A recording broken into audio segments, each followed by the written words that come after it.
Hello students, आज हम nucleophilic substitution reaction की बात करेंगे और साथ ही इसके मैकेनिज्म SN1 एंड SN2 की बात करेंगे और इनके डिफरेंस को भी देखेंगे जो हमारे बोर्ड एग्जाम में 2019 एंड 23 में आ चुके हैं, जो हमारे बोर्ड एग्जाम की दृष्टि से वेरी मोस्ट है। तो चलिए स्टार्ट करते हैं।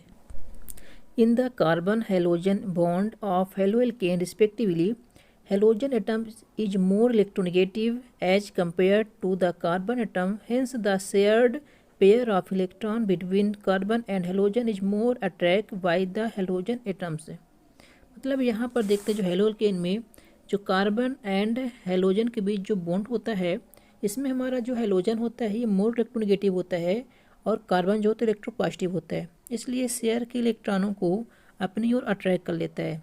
अट्रैक्ट करने से होता है हेलोजन पर पार्शियली निगेटिव चार्ज और कार्बन पर पार्शियली पॉजिटिव चार्ज आ जाता है। अब आगे देखते हैं, nucleophile attack the electron deficient carbon due to the presence of partial positive charge on it and replace the weaker nucleophile ion से। अब यहाँ पर देखते हैं कि कार्बन पर पार्शियली पॉजिटिव चार्ज है, यानी यह इलेक्ट्रॉन डिफिशिएंट कार्बन है।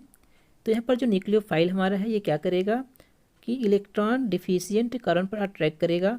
इसका अटैक करने से ये होता है कि यहाँ पर जो वीकर हैलाइड है ये यहाँ से रिप्लेस हो जाएगा।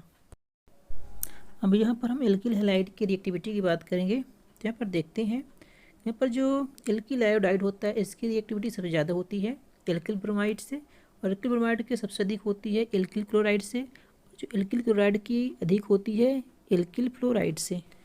अब हम इनके मैकेनिज्म की बात करेंगे। तो इसमें दो प्रकार की मैकेनिज्म होती है, एक SAN1 होती है जिसे हम लोग यूनिमोलिक्यूलर न्यूक्लियोफिलिक सब्स्टिट्यूशन बोलते हैं, और सेकंड होती है SAN2 जिसे बाई मॉलिक्यूलर न्यूक्लियोफिलिक सब्स्टिट्यूशन बोलते हैं। अब हम इन दोनों के मैकेनिज्म को समझने से पहले इन दोनों के बीच के डिफरेंस के थ्रू इन दोनों को समझेंगे। तो चलिए स्टार्ट करते हैं।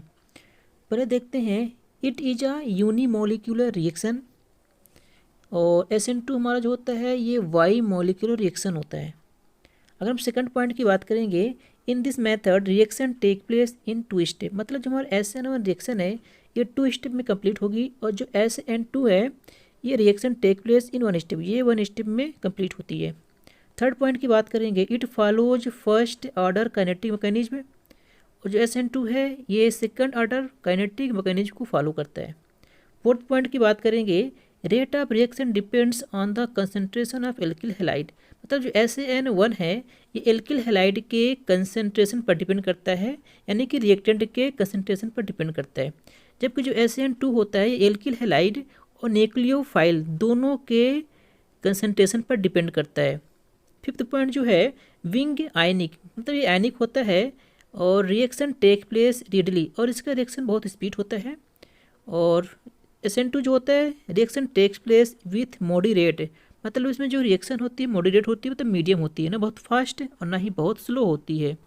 और 6 पॉइंट में इन दोनों के रिएक्टिविटी का ऑर्डर दिया गया है।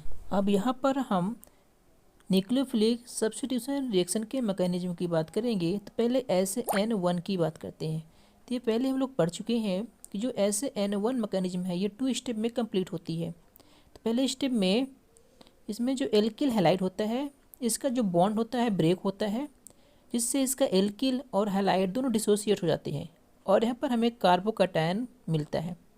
सेकंड स्टेप में कार्बोकैटायन में न्यूक्लियोफाइल अटैक करता है और प्रोडक्ट का फॉर्मेशन करता है, और जो ये रिएक्शन होती है फास्ट होती है और फर्स्ट वाली रिएक्शन स्लो होती है।